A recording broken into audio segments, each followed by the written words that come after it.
From the very moment of her birth to her death in 2002, Princess Margaret was a national obsession in her native England. And her entire life, she endured endless scrutiny as she tried her best to navigate her life as a royal. Netflix's hit series, The Crown, has delved into many of her most notorious scandals. But there are some things the series hasn't revealed about the biggest tragedies in her life. Princess Margaret Rose was born in August 1930, the second daughter to the Duke and Duchess of York, who would soon become King George VI and Queen Elizabeth, the Queen Mother. Her sister, Elizabeth, became second in line to the throne when their uncle, King Edward VIII, abdicated in 1936. As they grew up, Elizabeth and Margaret were always in the public eye, and the press and British citizens alike had no problem judging them on their behavior and appearance. Even as a child, Margaret was always branded as the sister most likely to behave badly.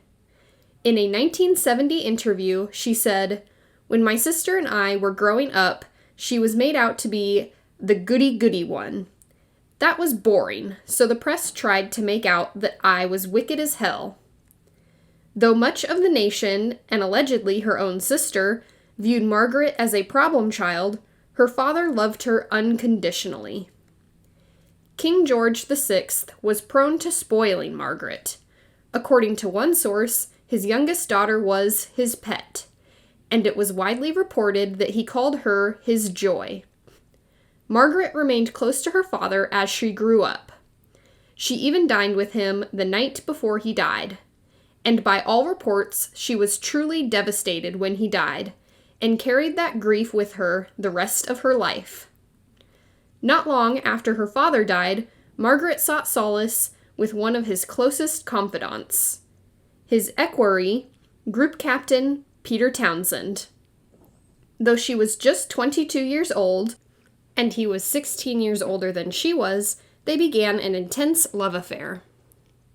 By all accounts, Margaret was deeply in love with Townsend. They did their best to keep their relationship away from the prying eyes of the press. At first, Margaret hoped that she would be able to marry Townsend when she turned 25, but their romance was doomed from the start, because Townsend was a divorcee. He and Margaret were unable to make their relationship official, due to the Royal Marriages Act 1772.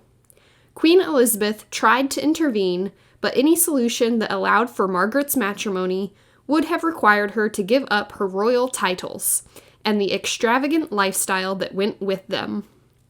Once it became clear that Margaret wouldn't be able to marry Townsend without giving up the life she knew, she made a seemingly impossible choice.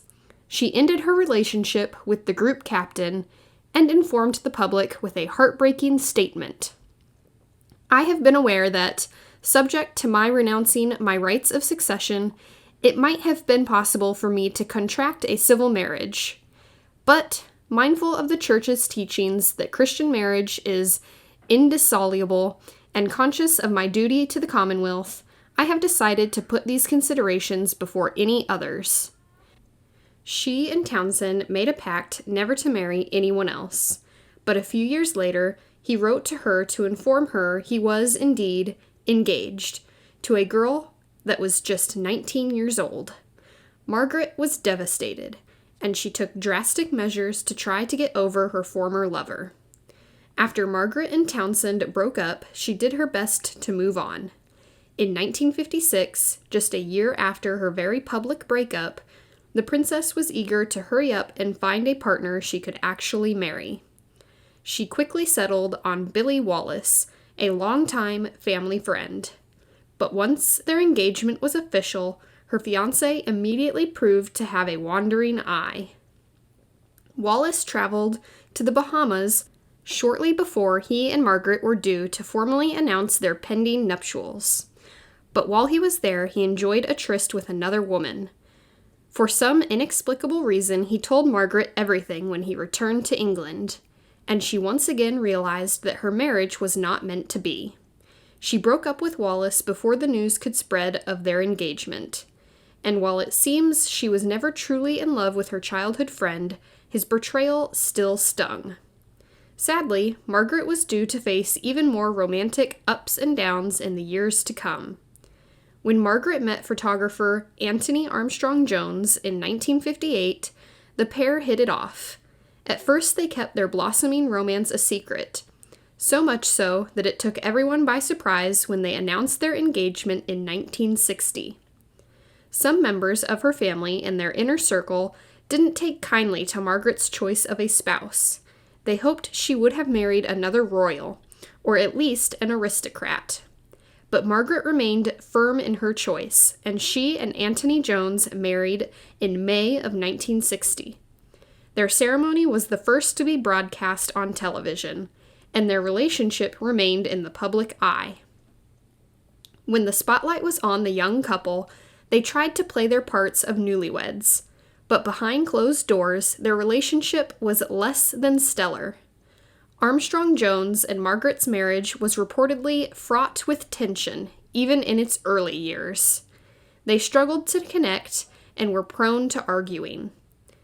There have long been rumors that both were unfaithful to each other during their marriage.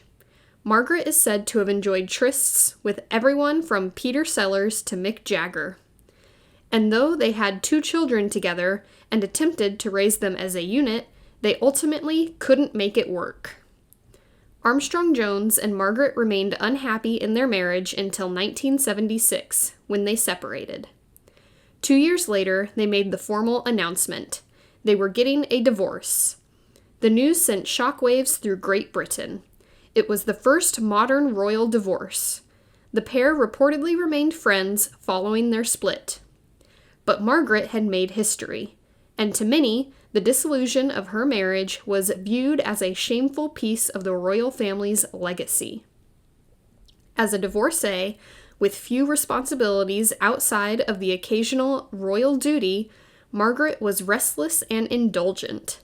She threw her heart and soul into the socialite's life. The princess had a well-documented love of both smoking and drinking whiskey. So much so that one memoir reported the princess tried to combine the smoking and drinking by gluing matchboxes onto tumblers, so she could strike matches while drinking. Along with her partying, Margaret made the best of being single. She frequently visited her private Caribbean villa on Mustique Island, where she hosted lavish parties.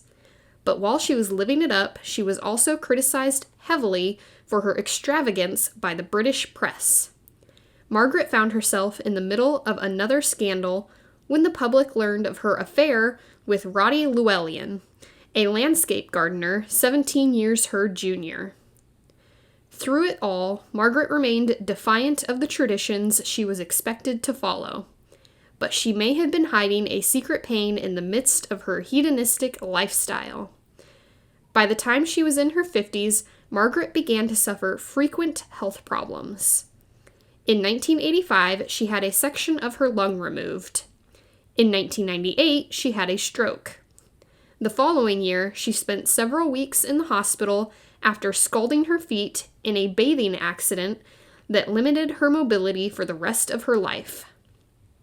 There were reports that she was suffering from chronic depression. Then, on February 9, 2002, she suffered another stroke, which ultimately took her life. The tributes to Princess Margaret following her death focused on her headline-making moments, the love affairs, and the scandals. But perhaps the biggest tragedy of Margaret's life went all the way back to her birth.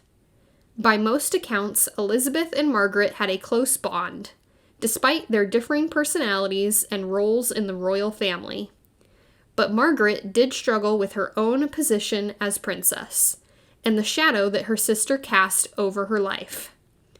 Vanessa Kirby, who portrayed Margaret in the first 2 seasons of The Crown, saw her life this way. In one sense, she had such a voice, but she also wasn't able to really own what she wanted in her life. And much of that struggle came from being the Queen's sister.